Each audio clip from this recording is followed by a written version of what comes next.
Introducing the 8th release in the 10-coin Queen's Beast series, the White Lion of Mortimer. There are 2 designs released each year, with this being the first design released of 2020. The second coin will be released in March and will feature the White Horse of Hanover. This is the second design in the series to feature a lion. The first was the initial issue back in 2016, the Lion of England. The White Lion of Mortimer is typically depicted in a seated position and without a crown. They are minted at the Royal Mint using 2 ounces of 4/9 pure silver. Their condition is brilliant uncirculated. Each coin has a legal tender face value of 5 British pounds and is fully backed by the Commonwealth of the United Kingdom. They have a thickness of 6 millimeters and a diameter of 38.61 millimeters. Their edges are reeded. The reverse of this British silver coin features the regal and proud left-facing White Lion of Mortimer, haunched down on its hind legs, snarling with protracted claws gripping a shield depicting the White Rose of York encircled by a golden sun, known heraldically as a white rose in soleil. This symbol held much importance to Edward IV, who may have seen the sun as a sign of good luck in battle. That belief may have originated at the Battle of Mortimer's Cross, where a parhelion appeared in the morning of the conflict. Sometimes known as a sundog, a parhelion is a meteorological phenomenon that occurs in cold weather. Ice crystals in the air reflect the sun's light and create the illusion of there being 3 suns in the sky.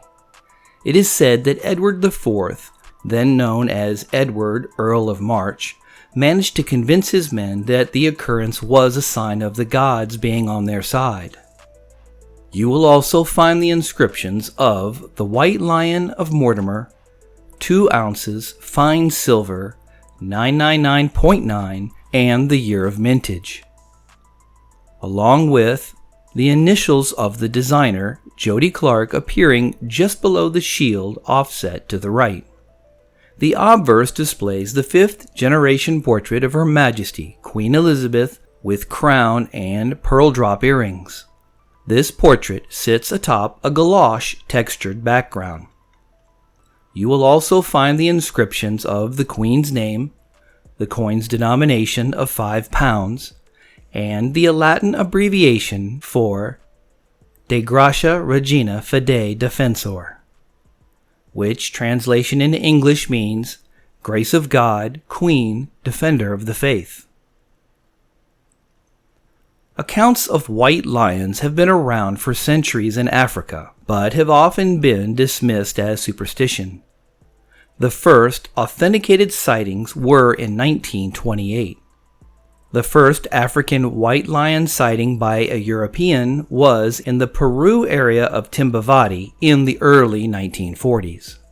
No truly white lions were captured until 1975, when a litter containing 2 white cubs was found at the Timbavati Game Reserve.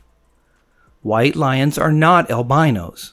They lack the tawny coloration due to a rare condition that results in reduced pigmentation, and they will usually have the most amazing blue or gold colored eyes.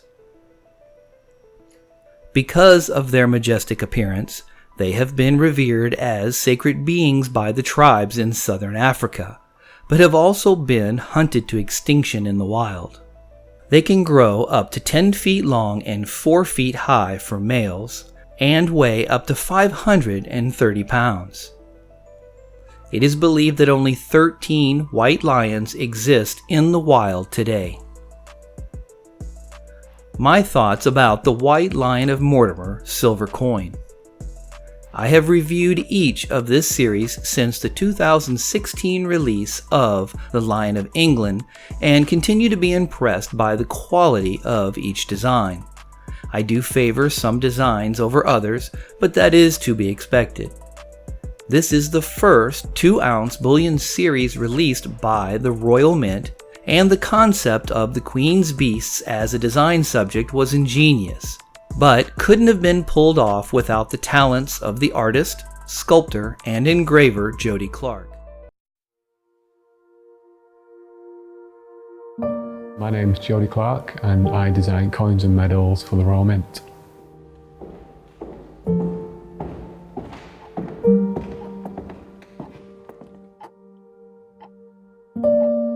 The Queen's Beast series is a series of 10 coins.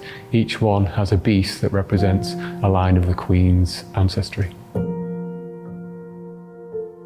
My normal approach to a design is to gather as much research as I can, reading books and online, film ahead full of the theme, and then go into sketching. I've always been quite into creatures and beasts and fantastical beasts. So it's been quite a fun project personally to work on this and really dig into some of these strange creatures. It's amazing to think just how long ago these were created, and something I'm creating now has kind of a link to something from the Tudor times. I've been to a few different palaces, and I think it really adds a bit of context to what you're doing at the Royal Mint when you sat in front of your sketchpad or computer. It's hard to get that feel, but when you actually come here, it adds a bit of weight to what you're doing. I think as the series went along, I've improved a lot with anatomy, and I've dug a lot deeper into different creatures and how their bodies would fit together to give the form that would almost be realistic to the creatures. Once I'm happy with one of my tiny sketches, I'll work that up into a more detailed sketch. Then that will go off for approval for the relevant stakeholders. Once we're happy with that, then we'll go into modelling, and I'll sculpt the low relief design for the coin. It's very special, quite hard to get your head around that something you've created is going to be reproduced millions of times, and most of the population will probably come in contact with it. Yeah, it's special.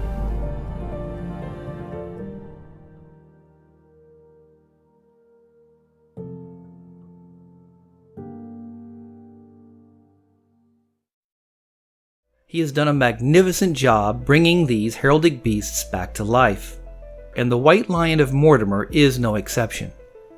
I see this design as simple yet regal and elegant. This design is by far the most representative of an actual royal crest or coat of arms.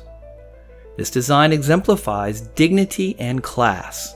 This design features a traditional lion profile with a very believable flowing mane and body musculature. Jody Clark's portrayal of the beast's facial expressions are always on the mark, in this case displaying dominance but with great control and reserve. This appears to be achieved through the eyes. Most of the designs in this series are void of any real eye details. The Lion of England doesn't display the eyes at all, and the other designs have an eerie glassed over appearance. The White Lion's eyes have a definitive focus, which brings tremendous character to the subject. My only criticism would be the apparent loss of definition in the protracted claws on the left paw. The depth of the design was somehow lost in this one body part, but all in all, this is one of my favorite designs of the series. What is your favorite design so far? Let me know in the comments section below. A big thank you to all who support this channel, especially to those who take the time to like and comment. If you enjoy learning about silver, stop by the Silver Torch 66 Discord, where you can follow other conversations or chime in yourself and be part of them.